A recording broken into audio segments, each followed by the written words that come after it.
In this video, I'll detail how to turn on or enable iOS 18 tinted icons on iPhone 12 Pro Max. So if you're using an iPhone 12 Pro Max, just like my iPhone, then you'll be able to enable the tinted icons on your device that changes from the light or dark icons to tinted icons. So if I did this video, you found this video informative, please don't forget to like and subscribe. Meanwhile, before you can enable or use tinted icons on iOS 18, you make sure to upgrade to the latest iOS 18 on your iPhone. And once you've upgraded, go back, press and hold your iPhone home screen just like this. Click on Edit button at the top left, select Customize. Then on the menu, make sure you locate and click on Tinted. Once you click on that, you should see the tinted icon comes up just like this. Then you can use this color grade to color grade your iPhone tinted icons.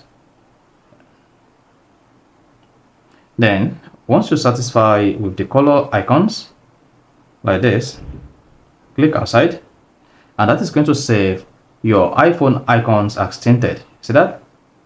Now you can also come back here, click on Edit at top left, then select Customize, and then click on this pencil icon above tinted. Then you will be able to manually customize your iPhone tinted color like this. Then just drag this.